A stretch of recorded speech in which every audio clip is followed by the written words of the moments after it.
Hey hey hey! Aujourd'hui, je vais te raconter l'histoire de l'homme qui est devenu milliardaire le plus facilement possible de l'histoire. Son secret? Dépouiller tout un pays dans le plus grand des calmes et être à l'origine du plus gros scandale de corruption ever. Cet escroc a menti, triché, volé et donné des pots de vin à qui veut bien l'aider dans ses plans véreux. Du banquier suisse et américain au premier ministre malaisien jusqu'à la plus haute sphère d'Arabie Saoudite et hollywoodienne, tout le monde y passait. Tout ça pour se payer un ticket dans la liste très fermée des personnes les plus puissantes au monde. Et surtout pour flex. Genre, c'était sa priorité number one. Avec l'argent des autres, il se mit bien.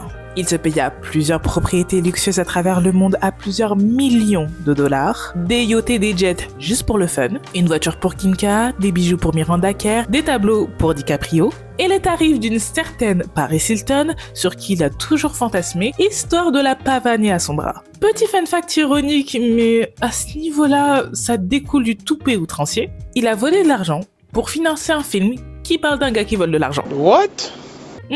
T'as très bien entendu. Et ce film, tu le connais, c'est Le Loup de Wall Street. Est-ce que ceci était légal?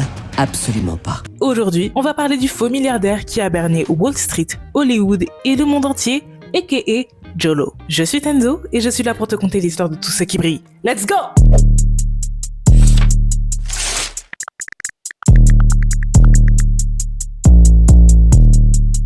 Chapitre 1. Les origines du Gatsby asiatique. Il était une fois Lotek Joe ou Jolo pour les intimes. Il naquit le 4 novembre 1981 dans la ville de Penang, située en Malaisie. Il a actuellement 44 ans. Il est sino-malaisien et vient d'une famille blindée. Son grand-père avait amassé sa fortune grâce à l'immobilier, aux mines de fer et aux distilleries. Quant à son père, Larry Lo Ok Peng, c'était un cadre supérieur dans une société d'investissement et une figure dans le monde des affaires. Lo grandit dans un manoir, fréquentait les écoles les plus prestigieuses, puisque sa famille pouvait se le permettre grâce à leur fortune estimée à 15 millions de dollars. Il ne manquait de rien. Ado, il maîtrisait déjà plusieurs langues, dont le malais, l'anglais, le cantonais et le taïwanais, entre autres. Sa famille l'envoie au très prestigieux lycée Harrow School en Angleterre à 20 000 € l'année. Harrow est autant une école qu'une place pour networker avec des sultans, des princes, des héritiers et des enfants de haut placés. Là-bas, il rencontra Riza Aziz, le beau-fils du futur premier ministre de la Malaisie, Najib Razak. Une rencontre qui changera à jamais le cours de l'histoire. Il dira d'Harrow, et je cite, « Cette période a été très importante pour moi. C'est à ce moment-là que j'ai établi les bases de mon réseau de contacts pour l'avenir. » Cependant, il y a un problème. Il remarqua une chose et fit le constat suivant. Il était entouré d'enfants de milliardaires qui avaient du cash à l'infini, alors que lui, il était que millionnaire. Pauvre petit chat. Je sais pas comment ses parents ont pu lui faire ça. Pas cool. Il ne pouvait pas keep up, alors qu'il voulait impressionner aussi. Donc, à cause de la pression sociale, il mentit. Un soir, encore lycéen et mineur, avec du papier en tête de l'ambassade de Brunei, il fait croire qu'il travaille pour la famille princière et réserve des tables pour lui et ses amis au China White, la discothèque la plus huppée de Londres. MDR, j'ai dit discothèque là? La boîte la plus huppée de Londres. Excusez-moi, je suis un peu vieille. Ce soir-là, ils ont fait la fête comme pas possible, aux côtés de mannequins et de joueurs de foot de première ligue. Là, il commence délicieusement à apprécier le goût du mensonge. Il comprit très vite que l'apparence du prestige peut lui ouvrir beaucoup de portes. Ensuite, il entra à Wharton, une université privée d'élite, membre de la Ivy League à près de 100 000 $ l'année. Un établissement pour les gens qui ont les tales. Là-bas, il savait repérer les étudiants très riches et devenait ami avec. De plus, il va step up les mythos. Il se présente comme le prince de Malaisie. Rien que ça. Il invite ses amis riches dans son pays, sur un yacht qu'il a emprunté tout en faisant croire que c'était le sien. Son père lui envoyait des sous et lui, il claquait tout son fric à Atlantic City, une ville connue pour ses casinos. Pour se donner un genre, il plagiait des articles financiers internationaux pour le journal de Wharton. Vu que personne ne le cramait, les gens le qualifiaient de génie. Alors qu'il n'a pas les fonds, il organisa une fête monumentale dans une boîte à plus de 40 000 $ pour que les gens se souviennent de lui. À ses yeux, c'était un investissement. Pourtant, il eut du mal à payer sa facture et demanda un arrangement avec la boîte en question. Mais personne n'en sut mot. Sinon, ça allait niquer sa réputation. Depuis, il organisa de plus en plus d'événements. D'autre part, lors de ses fêtes, il n'est pas le centre de l'attention. Non.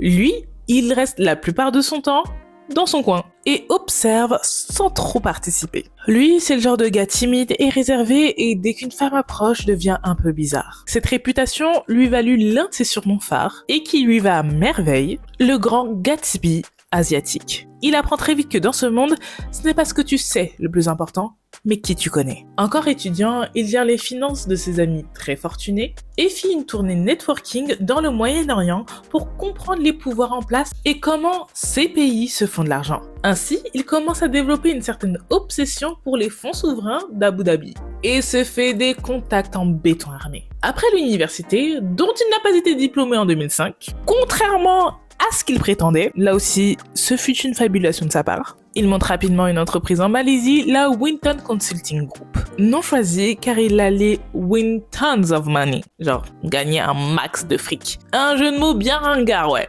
Mais je dis ça, je dis rien. Suivi de la création d'une autre entreprise appelée Jinwell Capital. Le concept de son entreprise, tu ne le comprendras pas en regardant sa vidéo de présentation bullshit. Identify synergies, capitalize on efficiency and maximize potential. Then we can enjoy bringing creativity and expertise to a deal and execute it in our own way. It is about how each deal changes a community, a country, and the world.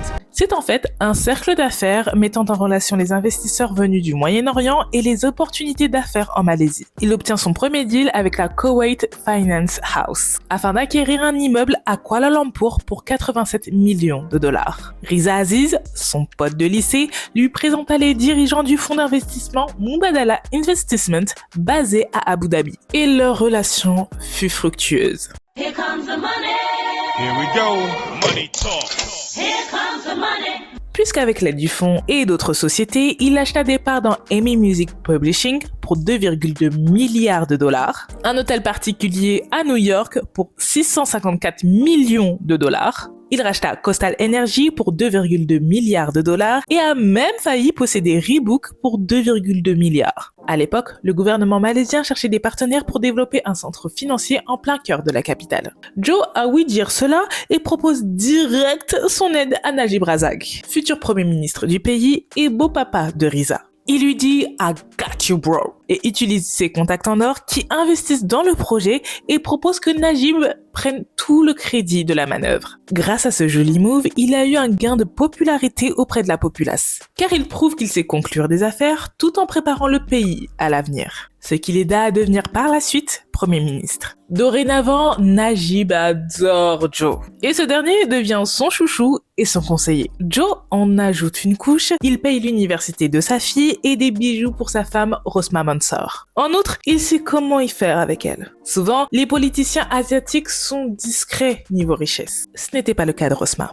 Elle avait des birkins à la pelle, des bijoux à en vomir qu'elle ne pouvait même pas porter en public car trop ostentatoire. Une fois, elle a même rempli un avion de sacs de shopping à ras-bord. Je sais pas comment elle a fait, mais elle a fait. Une vie opulente, outrancière et inappropriée. 2009, l'année où Najib accède au pouvoir, l'eau ne perd aucun temps pour lui proposer la création d'un fonds souverain pour développer et booster l'économie du pays. Ça lui bille depuis! En apparence, c'est une superbe idée. Et pourtant, cette idée plongera le pays dans le plus gros scandale de détournement de fonds et de corruption de l'histoire. Chapitre 2, Mission 1MDB. Mais avant tout, Jamy, qu'est-ce qu'un fonds souverain ? Un fonds souverain, c'est une cagnotte d'argent venant de l'État et contrôlée par ce dernier afin de faire tout plein d'investissements dans différents domaines pour faire des bénéfices puis de les réinjecter dans le pays où le fonds a été créé. Certains pays du Moyen-Orient en ont à l'appel des fonds de ce genre. Et le retour sur investissement est souvent immense. Joe explique à Najib vouloir créer le fonds pour développer le pays, investir dans l'écologie et créer des emplois. Comment dire non à ça ? Il rajoute, et pourquoi pas dans la foulée se servir un tout petit peu pour financer ses ambitions politiques et se mettre bien. Joe sera simple consultant et conseiller officieux et Najib aura autorité exclusive sur le fonds lui permettant d'approuver tous les investissements. Najib dira qu'une seule chose. Où est-ce que je signe ? Enfin, c'est dans ma tête, mais je suis persuadée qu'il a dit ça. 2 mois après son élection, il créa 1MDB, One Malaysia Development Berhad, ou Fonds public de développement numéro 1. Même si je suis persuadée qu'ils auraient dû l'appeler détournement de fonds publics numéro 1, ça aurait été plus cohérent, mais Ceci n'est que mon avis. Par contre, le fonds avait une petite particularité. Avant de commencer, le fonds n'avait pas de réserve d'argent ni d'économie. Le fonds a dû emprunter pour opérer et continua à opérer ainsi. Encore en 2009, 1MDB contacte son premier prêt pour un montant de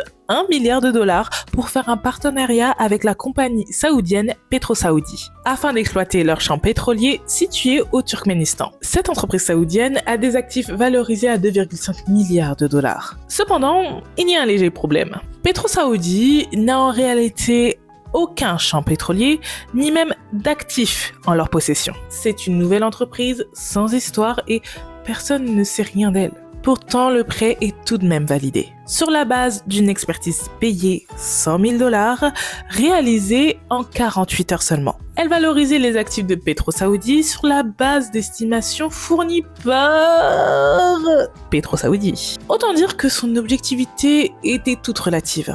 Par ailleurs, à la tête de cette société, on y retrouvait des amis de Jolo. Dès que le prêt a été approuvé, PetroSaudi a reçu 300 millions, puis un transfert monumental de 700 millions de dollars a été fait à la société Goodstar Limited, une société qui a rien à voir avec l'accord entre 1MDB et PetroSaudi. Maintenant, devine qui gérait Goodstar Limited. Ce n'était autre que notre cher Jolo. Qui d'autre? Joe a mis en place des personnes loyales à la tête du fonds qui fermeront bien les yeux. Mais en réalité, 1MDB, c'est son fonds personnel maintenant. Allez hop, 700 millions gratuits dans sa poche. Après la crise de 2009, les banques se tournèrent vers des marchés émergents comme celui de l'Asie.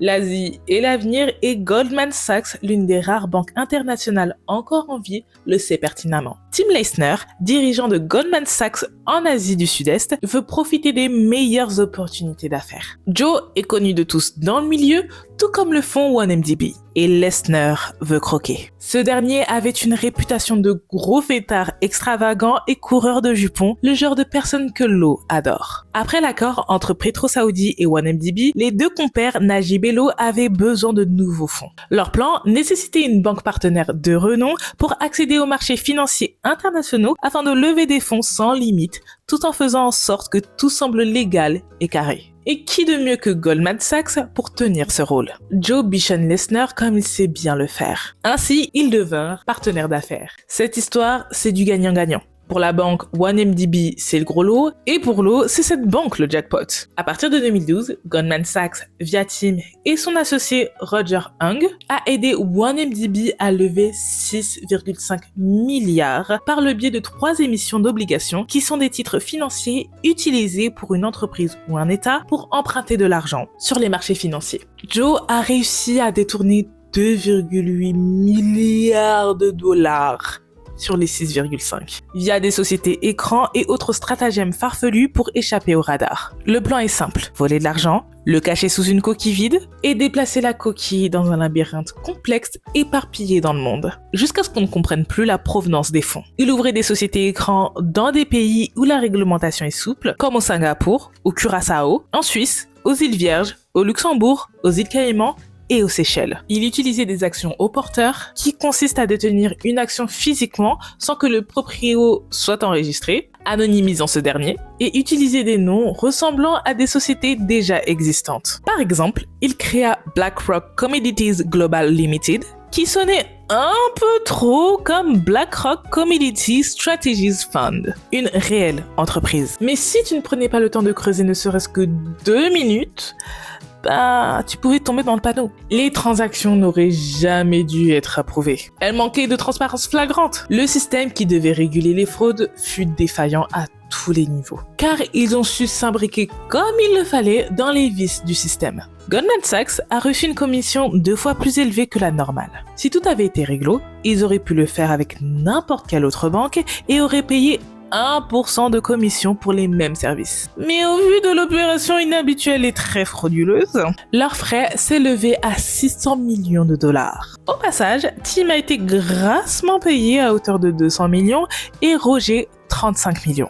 Voilà, les pots de vin ont été versés par Joe afin de faciliter toutes les transactions et que tout reste secret. Tout le monde a mangé. Les banques, des hauts placés malaisiens, Najib, Rosma et les Émirats entre autres. Et ça, c'était la clé de ses fraudes. Il était le meilleur pour connecter les gens et leur donner un billet. Un prix peu cher payé au final. Maintenant, en regardant tous ces milliards dans son compte bancaire, sa question préférée c'était « Mais qu'est-ce que je vais faire de tout cet oseille ?» Ma question préférée, qu'est-ce que je vais faire de tout cet oseille ? Chapitre 3, la définition de l'opulence. Il faut savoir que les riches détiennent principalement leur richesse sous forme d'actifs. Biens, stocks, propriétés, etc. Et non dans leur compte bancaire, contrairement à Jolo. On estime qu'à un moment donné, Lo disposait de plus de liquidités que n'importe quelle autre personne dans l'histoire. Énumérons ensemble les dépenses farfelues de Joe grâce à OneMDB. On commence fort. En 2009, pour son anniversaire, il se paya Leonardo DiCaprio pour $150,000 et le fait venir par jet, tout frais payé. Comme tu le sais maintenant, Joe adore la fête. Alors, pour ne pas être seul, il payait les célébrités pour qu'ils fassent la fête avec lui. Et Paris Hilton était une de ses habituées. Il a payé souvent $100,000 pour qu'elle vienne faire la fiesta bamba avec lui. Laisse-moi te raconter son 31e anniversaire fêté en 2012. 300 invités, dont quelques célébrités supposément payées pour leur présence. À l'événement, il y avait Benicio del Toro, Leonardo DiCaprio, Swizz Beatz, Alicia Keys, Kanye West, Kim Kardashian, Sago Paris Hilton, Bradley Cooper, Zach Galifianakis, Martin Scorsese, Robert De Niro, Tobey Maguire, Michael Phelps, Jamie Foxx, le rappeur Pras, Busta Rhymes, Psy, Redfoo and the Party Rock Crew, Q-Tip, Usher et Britney Spears qui est sortie de son gâteau d'anniversaire géant payé supposément $1 million. Il invita également ses banquiers préfs de Goldman Sachs, des figures puissantes d'Orient, des investisseurs de Chine et de Suisse et un journaliste pour raconter cette nuit folle à la presse sans que son nom soit divulgué. Première étape de la soirée, rendez-vous au Palazzo à Las Vegas à 25 000 € la suite. Tout ça pour les emmener dans les airs avec des installations hors normes. D'un côté, un cirque gigantesque avec un carrousel, des lions en cage avec des performeurs de cirque, et de l'autre, une boîte ultra chic avec des personnes de petite taille qui dansent. Tout ça pour revenir quelques heures plus tard au casino du Palazzo. Pendant tout ce temps, lui, il resta barricadé dans son coin. Un comportement assez bizarre, parce que c'est comme s'il voulait être l'attention du monde, le plus invisible qui soit. Mais je pense qu'il a fait ça pour le pouvoir. Savoir que tu peux acheter presque n'importe qui, et cette soirée en est la preuve, devait agir comme une drogue dans son système nerveux. Ce fut une fête à plusieurs dizaines de millions de dollars. Joe aimait probablement plus organiser les fêtes qu'y participer. Et il aimait en particulier avoir la réputation du gars qui peut changer ta vie en un instant. Il faut savoir que la majorité des stars que j'ai citées auparavant ne le connaissaient même pas. À l'époque, quand on faisait une recherche sur lui sur internet, on tombait seulement sur sa vidéo aux heures de scammer pour l'une de ses sociétés. Un des dirigeants de Petro Saoudi voulait que ça reste ainsi et lui conseilla la prudence, en lui disant, et je cite, « La dernière chose dont nous avons besoin est la publicité, vu ce que nous sommes en train de faire. Garde tes bêtises pour toi et loin des médias. » Mais Joe a fait justement tout ça pour être sous les feux des projecteurs, alors qu'il avait tout à cacher et tout à perdre. Lindsay Lohan a adoré le personnage depuis qu'il lui a offert 23 bouteilles de champagne lorsqu'ils se sont rencontrés en boîte. Il paya $250,000 Megan Fox pour sa compagnie et une autre fois, ce fut le tour de Kim K d'être payé $50,000 et $250,000 en jetons de casino. Pour le simple kiff, il a fêté 2 fois le nouvel an le même jour. Une fois à Sydney et la deuxième fois à Las Vegas. De 2013 à 2014, il acheta pour $200 millions de bijoux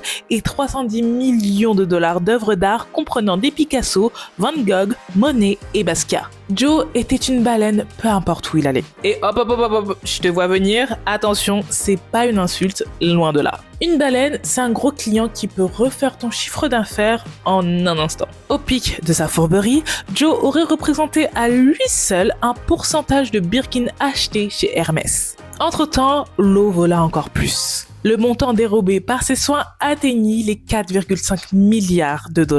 Avec, il continua les folies. Il aida à créer la société de production Red Granite Pictures pour s'implanter à Hollywood. Il le fait avec son bro de toujours, RZA, et Joey McFarland. Dans le même temps, Leonardo DiCaprio et Scorsese veulent adapter Le Loup de Wall Street au grand écran. Une histoire vraie qui narre la vie de l'escroc Jordan Belfort. Lowe propose alors de financer totalement le film à hauteur de $100 millions. Thank you to the entire production team, Joey, Riz, Joa. Joey, Riz, and Joe. Thank you for being not only collaborators, but taking a risk on this movie, truly. Mais l'ironie ne s'arrête pas là. Jordan fut invité à une soirée à Cannes organisée par la prod. Une fête ostentatoire de 3 millions de dollars avec des stars en voiture en voilà. Alors qu'il n'a vu aucun rapport financier détaillé, Jordan a senti la fraude qu'est Jolo. Il dira à sa petite amie comment peut-il dépenser autant. Ce n'est probablement pas son argent. Il a le pif lui. Avec l'argent sale, il acheta plusieurs yachts dont l'Equanimity à 250 millions de dollars, un jet à 35 millions. Il produira les films Dumb and Dumber 2 pour 23 millions et Very Bad Dad pour 30 millions. Il acheta une entreprise de lingerie britannique pour 55 millions, un Oscar remporté par Marlon Brando pour 600 000 dollars offert à DiCaprio, une Ferrari blanche à 325 000 dollars offerte à Kim K, un Manor à LA pour 39 millions, l'immeuble L'Ermitage à Beverly Hills pour 46 millions, un penthouse au complexe Time Warner à New York pour 31 millions et des cadeaux pour plus de 8 millions de dollars pour sa fiancée de l'époque, Miranda Kerr. Et la vraie liste est bien évidemment non exhaustive, mais bon, là je suis déjà fatiguée d'énumérer tout ça, contrairement à lui qui n'était pas fatigué pour claquer tout cet argent. Il n'oubliera pas ses Day One. Najib et Rosma, rincés à hauteur d'1,3 milliard au total. Lo était une figure emblématique dans le monde du yachting.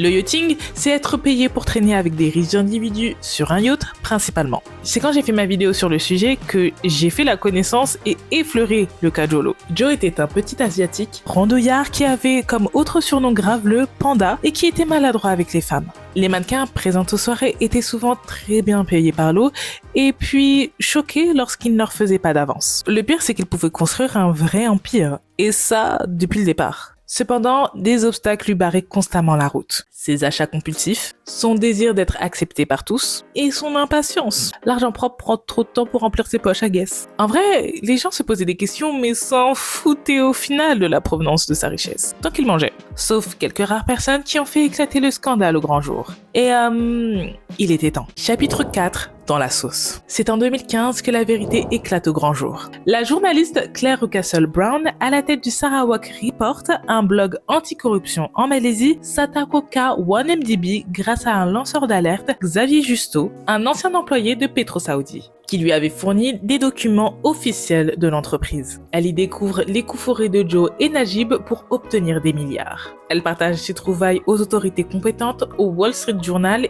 et sur son blog.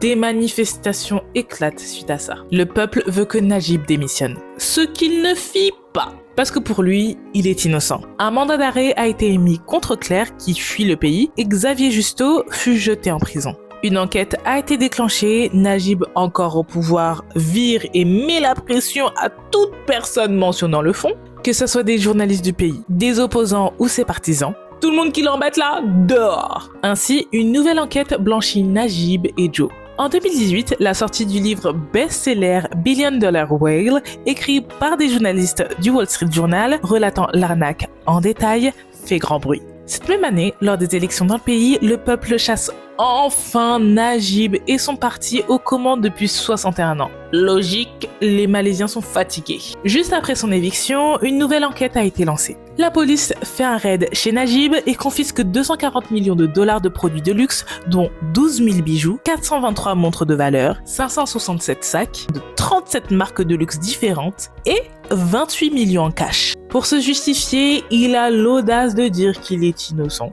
Déjà, ça commence bien. Et que l'argent vient de cadeaux des dirigeants du Moyen-Orient. L'audace n'est pas finie car il tenta de fuir le pays, mais les Malaisiens l'ont stoppé à l'aéroport. Comme ça les Malaisiens. Il disait qu'il voulait jouer au golf, mais dans un autre pays. À d'autres. Une petite partie des fonds levés couvrait les pertes croissantes de 1MDB. Par exemple, plusieurs millions provenant de Tabooq Haji Fund ont été dérobés. Ce fonds aide les musulmans du pays à financer leur pèlerinage à la Mecque. Des économies de toute une vie, pour certains, envolées. Les projets étaient fictifs, les chantiers à l'abandon. Au total, le fonds a levé 13 milliards de dollars en tout et pour tout, avec une dette d'environ 10 milliards. Par conséquent, en 2020, Najib est condamné à 12 ans de prison ferme pour blanchiment d'argent, abus de pouvoir et de confiance et devra payer 50 millions de dollars d'amende. Cependant, en 2024, sa peine fut réduite. Il passera 6 ans derrière les barreaux et sortira en août 2028. Rosma Mansour n'est pas du tout impliqué dans l'affaire. c'est vrai. Mais elle a quand même été condamnée à 10 ans de prison en 2022 pour une autre affaire de corruption. Donc bon, tel mari, telle femme. Le banquier de Goldman Sachs, Lesner, a plaidé coupable pour blanchiment d'argent et pot de vin et a coopéré avec les fédéraux. Il a écopé d'une peine réduite de 2 ans de prison avec une amende de 43,7 millions de dollars. Roger Hung a quant à lui pris 10 ans de prison ferme pour corruption. Parce que lui, voulait pas coopérer. Goldman Sachs a plaidé coupable pour la première fois de son histoire pour violation de la loi FCPA contre la corruption d'agents publics étrangers et devra payer une amende record de 2,9 milliards. DiCaprio et Miranda Kerr remis volontairement aux autorités américaines les cadeaux qu'ils avaient reçus de la part de Jolo. Les producteurs du film du loup de Wall Street acceptèrent de payer 60 millions de dollars en compensation du détournement d'argent en stipulant que ce paiement ne pouvait être vu comme un aveu d'acte répréhensible ou de responsabilité de leur part. Ouais, tu payes, mais t'es pas coupable. Je sais pas, c'est pas un comportement d'innocence. Pras des Fujis a été inculpé également et a été condamné à 14 ans de prison aux États-Unis, car il aurait perçu 90 millions de la part de Joe, dont 21 millions qui auraient servi à contribuer à la campagne de Barack Obama en 2012. Car Joe était obsédé par le pouvoir et à un moment donné par Barack Obama. Par ailleurs, les dirigeants de Petro Saudi, dont celui qui a prévenu Joe d'arrêter de faire le fou devant les caméras, ont été condamnés à 6 et 7 ans de prison ferme en Suisse. Mais dans tout ça, où est Jolo? Eh bien, il a fui la Malaisie dès 2015. Aujourd'hui, Joe est un fugitif recherché par Interpol. Il fait face à des charges criminelles aux États-Unis, en Malaisie, au Singapour, au Luxembourg, en Suisse, au Royaume-Uni, en Australie et au Koweït. Le FBI a saisi 1,7 milliard en biens et propriétés, ce qui constitue la plus grande saisie de l'histoire pour le département dédié à cette tâche. Joe cédera en tout 700 millions d'actifs afin que certaines charges